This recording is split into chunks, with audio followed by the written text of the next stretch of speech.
Oui, donc bonjour, bienvenue à tous. Donc dans cette vidéo, je vais prendre qu'un thème, mais avant de prendre le thème d'actualité euh, qui m'est cher, avec ce que vous m'avez envoyé, je voudrais avoir une réaction sur un mail que j'ai reçu d'une exploitation en Bretagne, dans le 22, chez Maud et Franck Le Breton, Maud Cloarec, que je connais. Et donc cette exploitation a passé sur les réseaux et a beaucoup fait parler. GAEC Vert de lait, un système low cost à 100 000 euros de BE.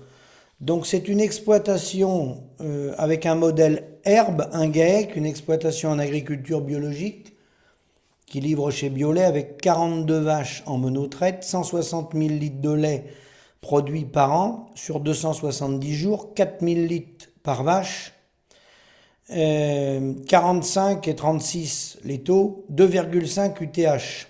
Et donc 100 000 euros de BE, 50 000 euros de charges opérationnelles et charges de structure. Et il marque dans l'article, ici le tracteur fait 200 heures par an. Donc un modèle très très résilient. C'est la raison pour laquelle, dans mes vidéos précédentes, j'avais parlé de l'irrigation et je disais que l'irrigation, fallait le raisonner sur les territoires et fallait pas monter des projets de bassines en aveugle partout sans réfléchir aux frais du contribuable, parce que c'est le contribuable qui paye puisqu'elles ne sont pas rentables si elles sont financées par les agriculteurs. Donc quand on voit un modèle comme ça dans le 22, on voit bien qu'il existe d'autres modèles résilients qui peuvent dégager autant de revenus que des gens qui vont être sur d'autres modèles avec irrigation, voire plus. Ça ne veut pas dire que dans d'autres régions de France, les gens sont interdits d'irriguer. Bien sûr que non. Tout dépend des productions qu'on fait. Si c'est des cultures spécialisées, le débat ne se pose pas, il faut l'irrigation. Mais ça veut bien dire que pour de l'élevage ou de la grande culture, il faut étudier. Voilà. Parce que l'irrigation, ça peut, dans certains cas, être une catastrophe pour les exploitants. Ça peut nous entraîner dans des engrenages d'investissement, faire travailler les gens beaucoup et s'avérer être un boulet. Parce qu'ensuite, il faut rembourser les emprunts de ces installations d'irrigation, qui sont des installations très très coûteuses, je vous le rappelle. L'irrigation, c'est quelque chose de très coûteux. Donc, ça se raisonne sur les territoires. Et l'exemple de Maud, sur son exploitation, est bien la preuve qu'il faut de l'irrigation, mais qu'on peut travailler sur des modèles agricoles sans irrigation. Donc, le but du jeu n'est pas d'opposer les uns aux autres. Les deux sont compatibles. Simplement, il faut les adapter en fonction des régions et des territoires. Je terminerai sur l'exemple de cette ferme du 22, je vous la mets en lien pour ceux qui ne l'ont pas vu. Je vous mets le lien, vous irez voir les chiffres et le témoignage de ces agriculteurs. Ça, pareil encore. L'exemple pris là n'est pas un exemple qu'on peut reproduire dans toute la France. Si on veut garder des éleveurs dans tout le territoire, ça dépend après quelles sont les politiques. Je vais en parler après. Quelle priorité, c'est ça le titre de ma vidéo, quelle priorité s'est fixé Emmanuel Macron? Emmanuel Macron ne s'est pas fixé les bonnes priorités. Je parle d'Emmanuel Macron, parce que c'est lui qui est président actuellement. À mon sens, il n'a pas tracé les bonnes trajectoires sur le plan agricole, sur le plan de notre souveraineté agricole et de l'avenir de notre agriculture. Bon. Mais pour en revenir à cette ferme du 22, si on veut garder de l'élevage sur tout le territoire, ce modèle-là marchera plus ou moins bien suivant les régions. Là, je vois 100 000 euros de BE, j'ai regardé un petit peu leur exploitation. Il faut savoir que la même exploitation, avec les mêmes vaches, les mêmes données, dans d'autres régions de France, où il n'y a pas la pluviométrie qu'il y a là-bas, ça ne fera pas 100 000 euros de BE. Moi, j'ai fait des calculs rapides, ils sont faciles à faire. Dans certaines régions de France, vous pouvez enlever 25 000 euros. Parce que vous ne tournerez pas de cette façon-là dans des régions où il n'y a plus d'herbe au 15 juin. Je parle toujours en moyenne. Je ne parle pas de cette année. Moi, je parle toujours sur des moyennes sur une trentaine d'années. Vous ne ferez pas 100 000 euros de BE dans certains départements, même en copiant le même modèle qu'au Aude. Ceci étant, c'est un modèle qui fait ses preuves dans la crise dans laquelle on est, surtout quand on regarde ramener au temps de travail ce qu'ils sont capables de sortir comme résultat. Donc bravo à eux. Et j'ajoute là-dessus, pourquoi on en arrive à chercher toujours des solutions comme ça à produire moins cher? Parce qu'on a perdu la première bataille, qui est des prix, pour nous les agriculteurs, des prix à hauteur des coûts de production. Et Maud, dans son exploitation, avec Franck, ils ont été chercher un levier. Le levier, c'est quoi? C'est le levier dont tous les agriculteurs de France disposent, qu'ils soient éleveurs ou céréaliers, c'est de produire au moins cher possible, de baisser les charges en mécanisation, en phyto, en engrais, en charge de structure, en construction des bâtiments, en renouvellement du matériel, etc., etc. On a ce levier-là, c'est le seul qu'on a, et on arrive à des systèmes où, il faut bien le dire, quelquefois ça n'a plus de sens. Toujours descendre les charges, toujours. Et pourquoi c'est notre seul levier? Parce qu'on n'a pas notre carnet de factures. Et les autres partenaires qui nous entourent, les deux acteurs, l'agroalimentaire, ils ont deux leviers. Le premier, il appuie sur la tête des paysans, c'est pas dur, c'est eux qui ont le carnet de factures. Donc c'est eux qui décident des prix, d'accord? Et le deuxième levier, ils font un bras de fer avec les GMS, les grandes et moyennes surfaces, pour vendre leurs produits. Ils rentrent en négociation. Les GMS, ils ont deux leviers aussi. Ils se mettent en négociation avec l'agroalimentaire et le but du jeu, c'est de faire pression pour acheter les produits le moins cher possible. Et ensuite, eux, bien sûr, ils ont le carnet de facture. Ils font la facture aux consommateurs qui passent à la caisse et qui, à ma connaissance, dans les grandes surfaces, payent comptant. Donc voilà ce que je voulais dire sur le témoignage de cette ferme, mais bravo à eux d'avoir opté pour un modèle qui n'est pas le modèle le plus courant sur le territoire national et qui est un modèle qui entraîne globalement quand même vers moins de risques, moins d'endettement. Ceci étant, soyons précis, il faut toujours parler avec amortissement, attention, toujours avec renouvellement, avec amortissement, que ce soit en matériel ou en bâtiment, parce qu'ils ont bien des bâtiments un peu, toujours parler avec amortissement, et ce n'est pas applicable, enfin avec des résultats aussi bons, ça ne fonctionnera pas dans tous les départements. Mais ça, on le sait, d'où l'intérêt de s'adapter par département. Ensuite, deuxième thème, j'ai vu que les céréaliers, comme chaque année, c'est un grand rituel, le gouvernement prêt à aider les céréaliers si la mauvaise récolte se confirme. Oui, elle se confirme. Et je vois Arnaud Rousseau qui dit que bon voilà, c'est un signal pour que le ministre n'arrive pas les mains vides. Alors, la crise pour les céréales, bon, très bien.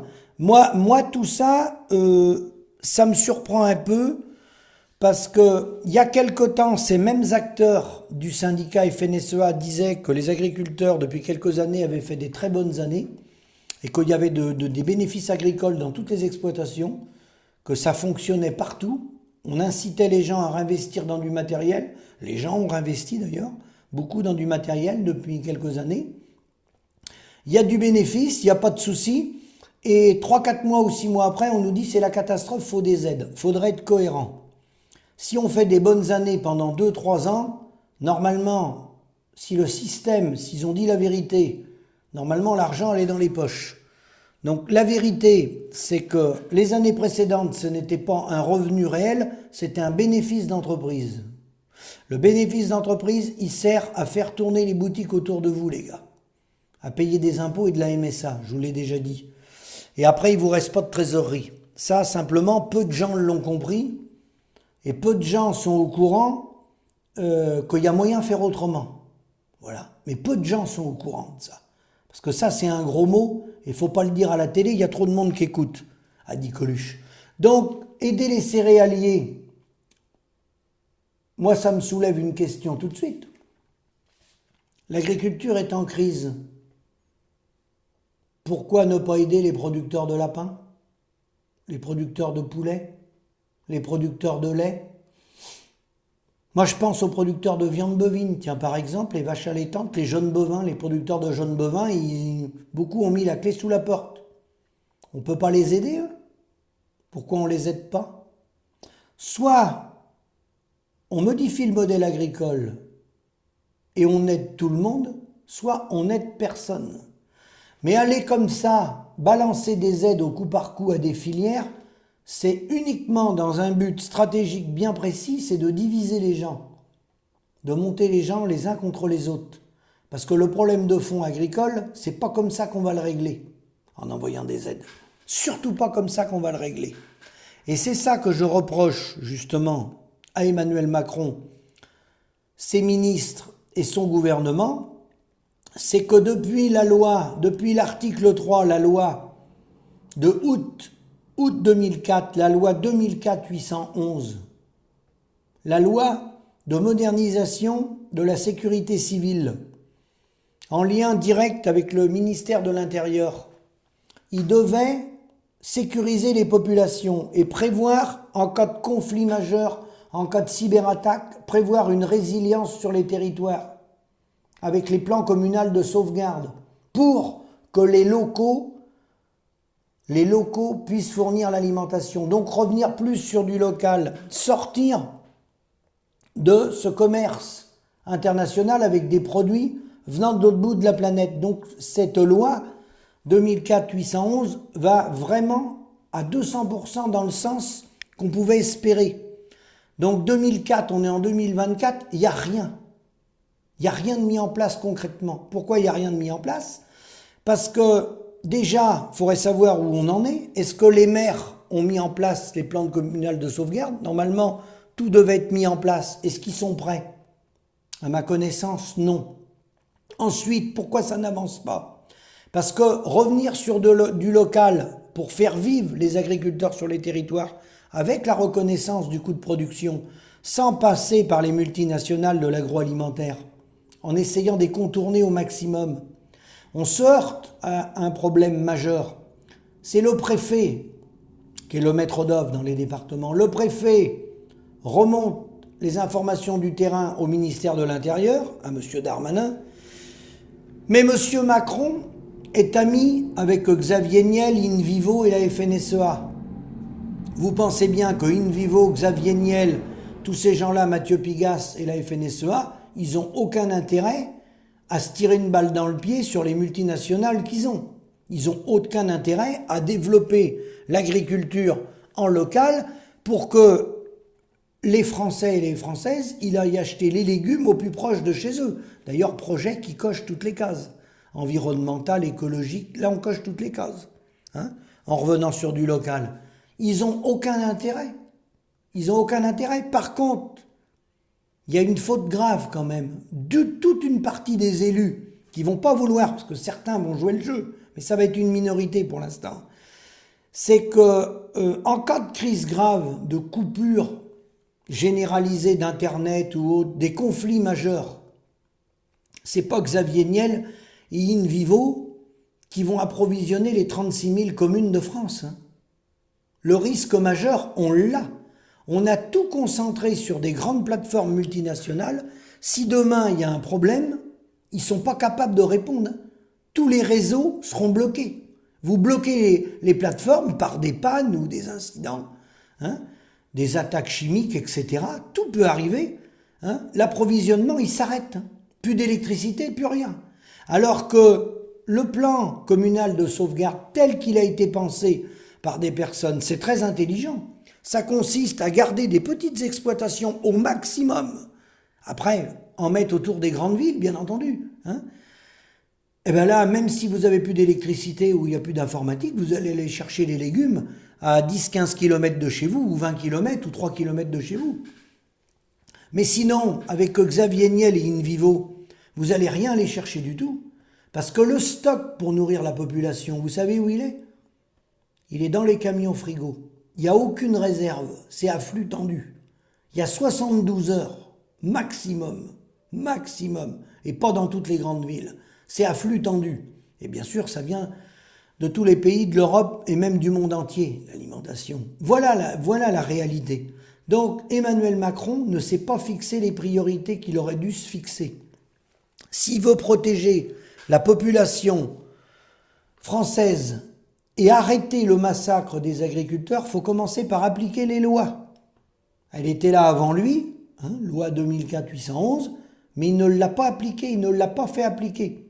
Parce que c'est les intérêts économiques qui passent avant la population, avant le bien-être des peuples, de l'alimentation de qualité sur les territoires.